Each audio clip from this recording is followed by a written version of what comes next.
বর্তমান সময়ে সবাইকে দেখা যায় বড় বড় হোটেলে গিয়ে বার্থডে সেলিব্রেট করতে, কিন্তু এখনো কিছু মানুষ আছে যারা সাধারণ মানুষের সাথে নিজের জন্মদিনটা কাটায়।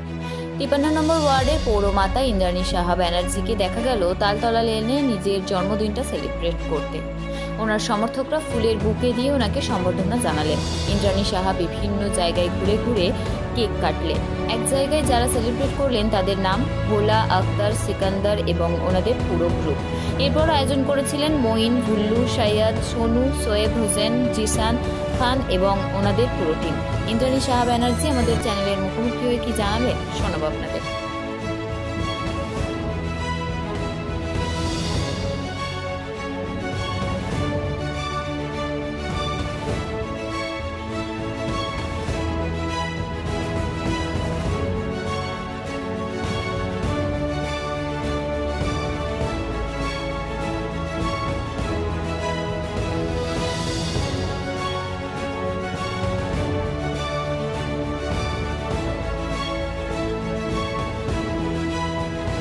ওয়ার্ডে তো আমরা রোজই থাকি, এভরিডে থাকি।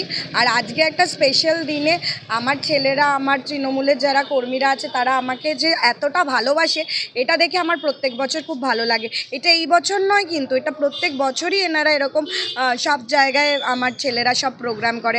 এখন এখানে হচ্ছে, তারপরে আবার আরেকটা জায়গা আছে, তারপরে আরেকটা জায়গা আছে, এখনও 4-5টা প্রোগ্রাম আছে। তো ওদের এই ভালোবাসাটা আমার ভালো লাগে, সেই জন্য আমিও ওদের সঙ্গে থেকেই আমার জন্মদিনটা পালন করি। হ্যাঁ, সবসময় আমার এখানে তৃণমূলের যারা কর্মীরা আছে, আমরা সবাই তৃণমূলের কর্মী।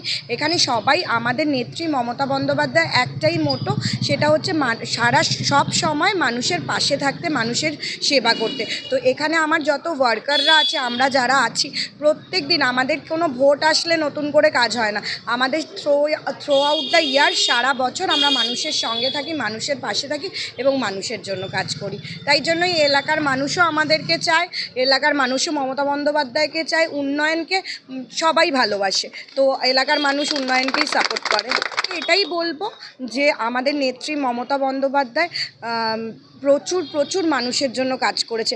আজকে যদি আমি মমতা বন্দ্যোপাধ্যায়ের উন্নয়নের কাজের কথা বলতে যাই, তাহলে হয়তো 2 ঘন্টা 3 ঘন্টা বললেও তার উন্নয়নের কাজ শেষ হবে না। কারণ তার এতগুলো প্রকল্প, যেই প্রকল্প শুধু আমরা মুখে বলছি না।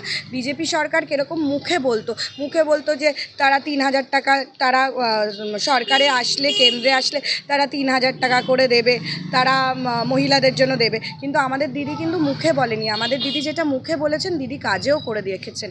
তিনি শুধুমাত্র লক্ষ্মীর ভাণ্ডার না, তিনি কন্যাশ্রী প্রকল্প আছে, তারপরে রূপশ্রী প্রকল্প আছে, কোনো মেয়েদের বিয়ে হলে সেই সময় তাকে সাহায্য, মানে জন্ম থেকে মৃত্যু অবধি দিদি কিছু না কিছু এমন প্রকল্প করেছে যাতে সাধারণ মানুষ সেই সব ফেসিলিটিগুলো নিয়ে তাদের জীবনটাকে ভালোভাবে কাটাতে পারে।